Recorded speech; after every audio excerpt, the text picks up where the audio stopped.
कोशिशों पर पलीता लगाने का काम खुद जिम्मेदार करते हैं। पन्ना के एक गांव में स्कूल भवन पर दबंग ने कब्जा कर लिया। अधिकारियों के संज्ञान में मामला है, लेकिन कोई कार्रवाई नहीं की जा रही। इसी पर करेंगे चर्चा IND इनसाइड में कब्जा।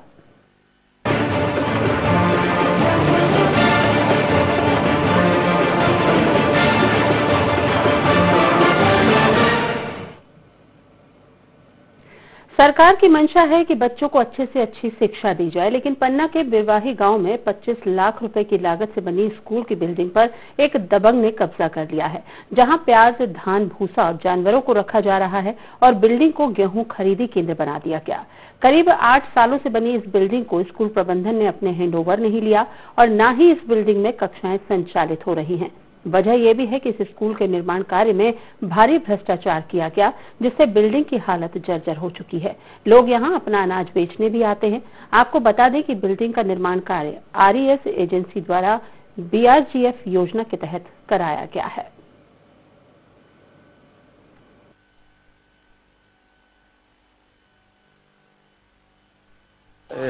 सरकारी बिल्डिंग बच्चों की पढ़ने वाली 6वीं से 8वीं 12वीं तक धान गल्ला रखा है। स्कूल हाई सेकेंडरी पर लगता है। बिरवाही हायर सेकेंडरी की जो बिल्डिंग है उसका हमने पता लगाया, जानकारी ली कि वो BRGF के माध्यम से RES बनवा रही थी उसको, कि उसके ऊपर से एक हाई टेंशन का तार निकला हुआ है, तो बच्चों के हित में वो बहुत अच्छा नहीं है। इस कारण से नहीं, दूसरा बिल्डिंग का निर्माण कार्य भी बहुत क्वालिटेटिव नहीं हो पाया है। इस कारण से वो बिल्डिंग हैंडओवर उस समय नहीं हुई, उनके प्राचार्य ने ऐसा हमें बताया। अब वो उसकी जानकारी हमें नहीं हो पा रही है, हम उसको पता लगा के बताते हैं आपको, क्योंकि मैंने अभी हाल ही में ज्वाइन किया है। हम खरीदी केंद्र की भी मुझे जानकारी नहीं है, लेकिन आपके द्वारा जानकारी मिली है कि चूंकि वो बिल्डिंग पड़ी हुई थी तो उसमें गेहूं उपार्जन के लिए सामग्री उसमें अंदर रखवाई गई है। क्योंकि अभी विभाग को बिल्डिंग मिली नहीं है, इसलिए विभाग का उससे कोई खास कंट्रोल इस पे है नहीं है। इस बिंदु को हम चेक कर लेंगे। वाकई में अगर वहाँ बिल्डिंग कंप्लीट है और स्कूल लगना है तो अभी अगले सत्र से हम स्कूल लगवाने के।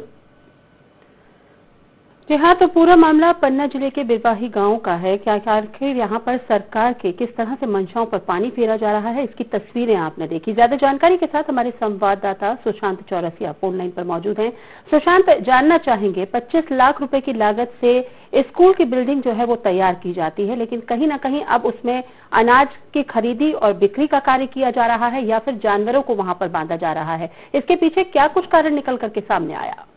बिल्कुल मोनिका जी, ये जो विषय है ये शुरुआती दौर से ये घोटाले की भैंस चढ़ा हुआ है, क्योंकि इस जो स्कूल की जो जमीन है, जिस जमीन पर इस बिल्डिंग का निर्माण कार्य कराया गया है, ये इसके ऊपर से हाई टेंशन तार निकले हुए हैं, जिस कारण से इस बिल्डिंग को शिक्षा विभाग द्वारा हैंडओवर नहीं लिया गया। अब एक्चुअली जो सबसे बड़ा मेन विषय निकल कर आता है कि आखिर उस जगह पर आपने नक्शा क्यों तैयार कराया जहाँ पर ऑलरेडी हाई टेंशन तार निकले हुए हैं, पहली बात। दूसरी बात, जब इस बिल्डिंग का जब निर्माण कार्य हो गया है और आपने हैंडओवर नहीं लिया है, तो उसके बाद आपने ये किस प्रकार से प्रशासन ने ये किया है कि इसमें गेहूं खरीदी केंद्र बन गए हैं, दबंगों ने कब्जा कर लिया है इसको, तो कहीं ना कहीं पूरा जो ये केंद्र है ये घोटाले का केंद्र बन गया है। जब जिला शिक्षा अधिकारी से मैंने इस विषय पर बात की तो ना उन्हें कोई इस विषय की स्पष्ट तौर से जानकारी है, ना ही RES जिसने ये निर्माण एजेंसी है जिसने बिल्डिंग बनाई है उन्हें कोई किसी प्रकार का स्पष्टीकरण वो दे पा रहे हैं। तो कहीं ना कहीं पूरी जो 25 लाख का जो घोटाला है वो सीधे सीधे घोटाले की भेंट ही चढ़ी है। जी मोनिका जी। सुशांत, यहाँ पर ये जानना चाहेंगे क्या इस संबंध में आपने अधिकारियों से बात करी? पहली बात तो ये कि जब यहाँ पर हाई टेंशन लाइन यहाँ से गुजर रही थी तो क्यों यहाँ पर बिल्डिंग का निर्माण यहाँ पर करवाया गया? और चलिए, अगर BRGF योजना के तहत यहाँ पर ये बिल्डिंग बनाई गई है तो इसकी जवाबदारी आखिर किसकी बनती है? अब बिल्कुल इसकी जो जवाबदेही बनती है वो जिला प्रशासन की बनती है, क्योंकि देखिए मोनिका जी, उस जगह पर एक रिक्वायरमेंट थी हाई सेकेंडरी स्कूल की, क्योंकि जो अभी वर्तमान में स्कूल है वो काफी दूर है, इसलिए इस चीज की मांग की गई थी कि यहाँ पर बिरवाही में एक हाई सेकेंडरी स्कूल बनाया जाए। उसके तहत इस बिल्डिंग का तैयार किया गया था, लेकिन जब उसकी प्लानिंग ही इतनी गलत की गई है कि अगर ऑलरेडी वहाँ से हाई टेंशन तार निकले हुए हैं और वहाँ पर एक बिल्डिंग का निर्माण कर दिया गया, तो शिक्षा विभाग की जो कर्मचारी। यहाँ पर ये जानना चाहेंगे कि BRGF जो योजना है ये जिला पंचायत के द्वारा संचालित की जाती है? बिल्कुल मोनिका जी, मैं आपको बता दूं, हर किसी न किसी निर्माण कार्य के लिए एक योजना के तहत फंडिंग निकाली जाती है। उसी तरह इस योजना के लिए भी जो जिला पंचायत की ये जो योजना है BRGF, इसके तहत इस बिल्डिंग का निर्माण कार्य कराया गया था RES के द्वारा।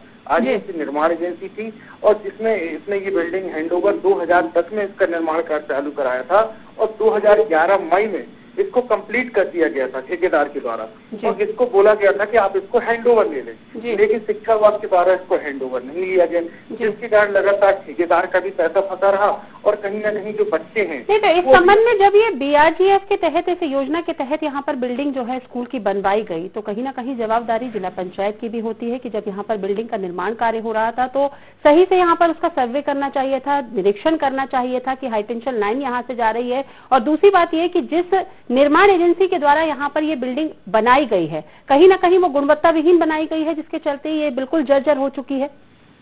अब बिल्कुल मैम, जब मैंने जो वो RGS के जो प्रमुख हैं उनसे बात की और ठेकेदार से बात की, तो सब लोग अपना पल्ला झाड़ते हुए इसलिए झाड़ते हुए नजर आए।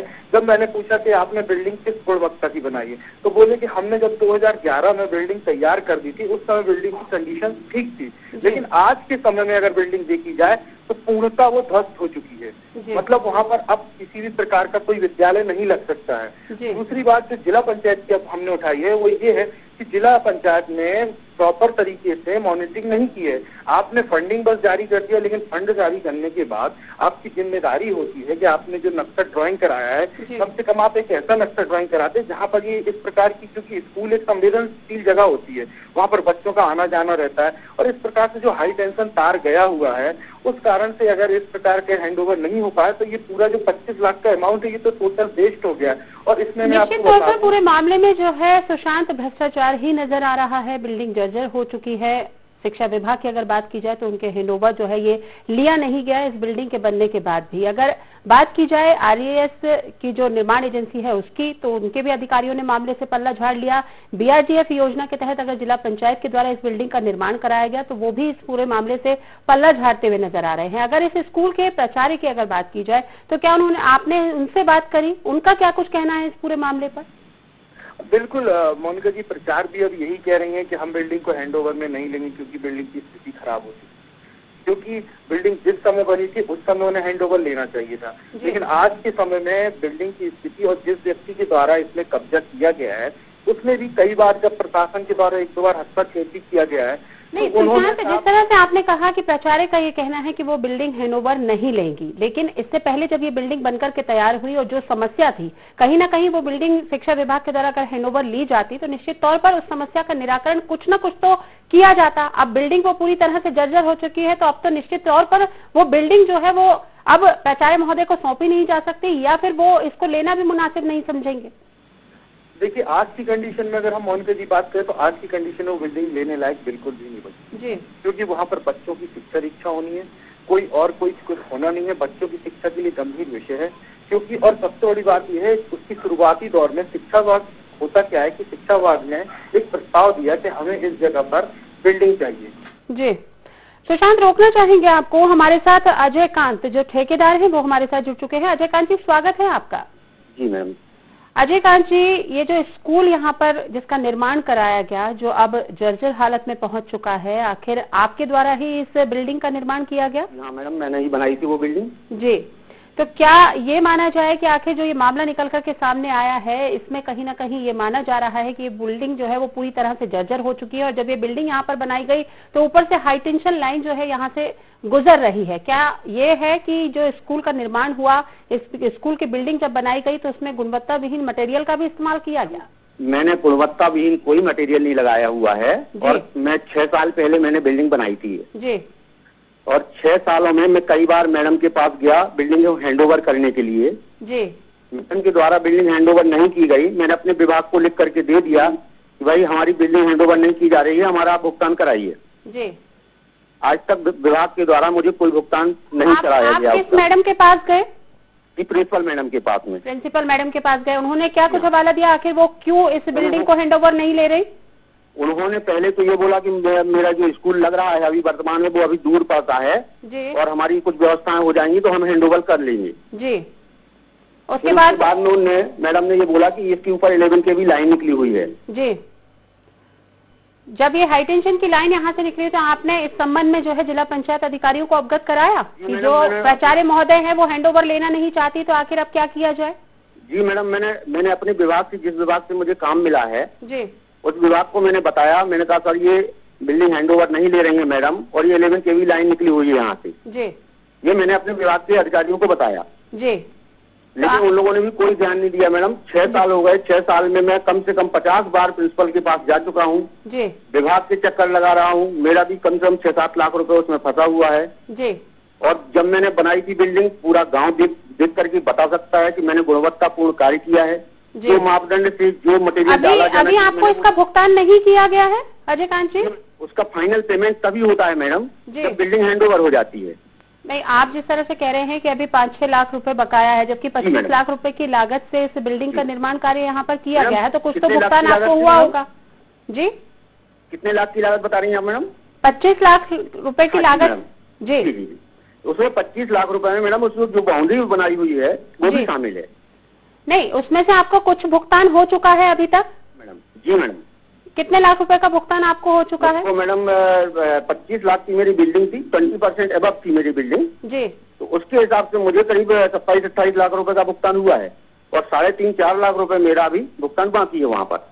चलिए, बहुत बहुत धन्यवाद हमारे साथ जुड़ने के लिए अजय कांत जी। तो आपने देखा कि किस तरह से यहाँ पर ये भ्रष्टाचार का मामला उजागर हुआ है। हालांकि निर्माणाधीन एजेंसी के द्वारा यहाँ पर बिल्डिंग का निर्माण तो करा दिया गया, लेकिन बात अगर हैंडओवर की जाए तो यहीं कहीं न कहीं जो प्राचार्य महोदय के द्वारा यहाँ पर बिल्डिंग का हैंडओवर नहीं लिया गया, जिसके चलते बिल्डिंग पूरी तरह से अभी जर्जर हो चुकी है और यहाँ पर